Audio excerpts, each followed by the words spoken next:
नमस्कार, आप देख रहे हैं आई इंडिया और आपके साथ मैं हूं प्रियांशु मिश्रा। उत्तर प्रदेश में त्रिस्तरीय पंचायत चुनाव का शोर हर तरफ सुनाई दे रहा है, लेकिन इसी बीच निर्वाचन आयोग ने एसआईआर लागू कर दिया है। क्या एसआईआर लागू होने की वजह से पंचायत चुनाव टल सकते हैं? इसकी मुख्य वजह क्या हो सकती है, इसे हम आगे बताएंगे। आइए पहले जान लेते हैं कि एसआईआर क्या है और एसआईआर की वजह से समय पर पंचायत चुनाव होना क्यों संभव नहीं लग रहा है। दरअसल निर्वाचन आयोग द्वारा वार्षिक पुनरीक्षण प्रक्रिया नियमित रूप से हर वर्ष की जाती है, जबकि एसआईआर की प्रक्रिया विशेष परिस्थिति में विशेष रूप से बड़ी गड़बड़ी को ठीक करने के लिए अपनाई जाती है। भारत निर्वाचन आयोग के निर्देशों पर राज्य के मुख्य निर्वाचन अधिकारी इसे लागू करते हैं।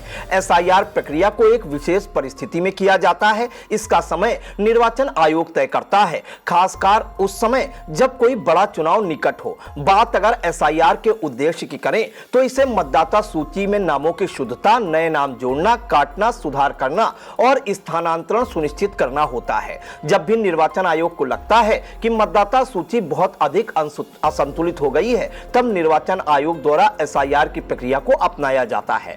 आइए अब यह भी जान लेते हैं कि एसआईआर प्रक्रिया में क्या क्या होता है। एसआईआर की प्रक्रिया के दौरान जिन जिन राज्यों में यह प्रक्रिया होनी है, वहां ब्लॉक स्तर के अधिकारी बीएलओ की नियुक्ति करते हैं। इसे लेकर बूथ लेवल पर आयोग द्वारा कैंप लगाए जाते हैं। प्रक्रिया के दौरान बीएलओ घर घर जाकर सत्यापन का काम भी करते हैं। इस दौरान फॉर्म 6, 7, 8 के माध्यम से आवेदन पत्रों को जमा कराया जाता है, जिसमें नए नाम जोड़ने, हटाने और संशोधन करने का काम किया जाता है। ऐसे में माना जा रहा है कि एसआईआर लागू कर दिए जाने से पंचायत चुनाव को समय पर संपन्न कराने की तैयारियों पर अब नया साया मंडरा रहा है। राज्य को विशेष सघन पुनरीक्षण अभियान यानी एसआईआर में शामिल किए जाने के बाद चुनावी तैयारियों का गणित थोड़ा उलझ गया है। दरअसल लोकसभा, विधानसभा और पंचायत चुनाव तीनों के लिए मतदाता सूचियां अलग अलग होती हैं, लेकिन इन्हें अपडेट करने की जिम्मेदारी जिन कर्मचारियों पर है वे सब कॉमन यानी एक ही हैं, जिन्हें बीएलओ कहा जाता है। अब यही बीएलओ एक साथ दो सूचियों पर काम करेंगे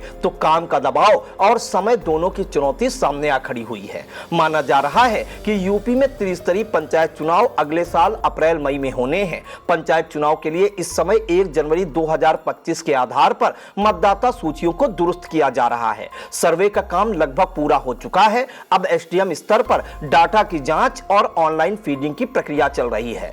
5 दिसंबर को अंतिम सूची का प्रकाशन होगा, जबकि 15 जनवरी 2026 को अंतिम सूची प्रकाशित करने की घोषणा की गई है। इसके बाद 1 जनवरी 2026 तक 18 वर्ष के होने वाले नए मतदाताओं को भी शामिल किया जाएगा। दूसरी ओर एसआईआर अभियान 28 अक्टूबर से शुरू हो चुका है, जो 7 फरवरी तक चलेगा, यानी ठीक वही समय जब पंचायत चुनाव की तैयारी अपने चरम पर होंगी। दोनों ही कामों में बीएलओ की भूमिका अहम है। ऐसे में कार्यभार बढ़ना तय है। जानकारों का मानना है कि प्रशासन को अतिरिक्त बीएलओ तैनात करने या जिम्मेदारियां बांटने जैसे कदम उठाने पड़ सकते हैं, ताकि किसी भी स्तर पर लापरवाही या देरी ना हो। पंचायती राज विभाग के सूत्रों के मुताबिक अधिनियम के अनुसार चुनाव पंचायतों के कार्यकाल खत्म होने से 6 माह पहले या 6 माह बाद तक कराए जा सकते हैं। 6 माह से अधिक की देरी पर केंद्र सरकार से मिलने वाली सहायता रुक जाती है और फिर वर्ष 2027 की शुरुआत में विधानसभा चुनाव भी प्रस्तावित हैं। ऐसे में पंचायत चुनाव को ज्यादा देर तक टालना लगभग असंभव है। यानी एक ओर जहां मतदाता सूची के दोहरे काम से प्रशासन के पसीने छूट रहे हैं, वहीं दूसरी ओर चुनावी कैलेंडर को समय पर रखना भी जरूरी है। अब देखना यह होगा कि बीएलओ और प्रशासन इस दोहरी चुनौती से कैसे पार पाते हैं, क्योंकि पंचायत चुनाव न सिर्फ लोकतंत्र की जड़ है बल्कि ग्रामीण विकास की धड़कन भी है। आइए अब यह भी जान लेते हैं कि देरी की क्या वजह बन रही है। राज्य निर्वाचन आयोग के सूत्रों के मुताबिक पंचायत चुनाव के लिए मतदाता सूचियां विधानसभा सूचियों पर आधारित होती हैं। ऐसे में जैसे ही एसआईआर के तहत विधानसभा सूचियों में संशोधन किया जाएगा, वैसे ही पंचायत स्तर पर भी संशोधन अनिवार्य हो जाएगा। यानी पंचायत चुनाव की अधिसूचना में देरी तय मानी जा रही है। बताते हैं, आयोग ने पहले ही 1 जनवरी 2025 को निर्धारित तिथि मानकर सर्वे और मतदाता सूची अपडेट का काम पूरा कर दिया था, लेकिन अब एसआईआर की नई समय सीमा 7 फरवरी तक बढ़ जाने से चुनाव निर्धारित समय पर करा पाना लगभग असंभव माना जा रहा है। दूसरी तरफ ओबीसी आरक्षण के लिए इस चुनाव में फार्मूलों को फाइनल करना होगा। इसके लिए समर्पित अन्य पिछड़ा वर्ग आयोग का गठन करना होगा। यह आयोग राज्य में अन्य पिछड़ा वर्ग की आर्थिक आर्थिक शैक्षणिक स्थिति के साथ साथ राजनीतिक स्थिति पर अपनी रिपोर्ट सरकार को प्रस्तुत करेगा। अगर आयोग ने इस काम के लिए आमतौर पर लगने वाले 6 माह का समय लिया तो चुनाव में देरी की आशंका से इनकार नहीं किया जा सकता।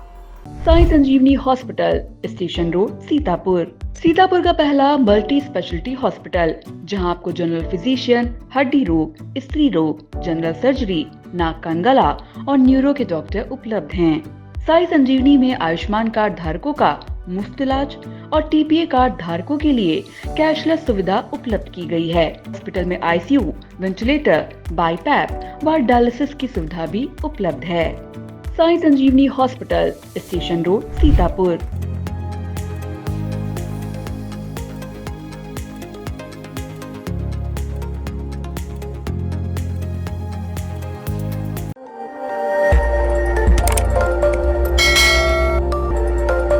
खबर आपकी, नजर हमारी।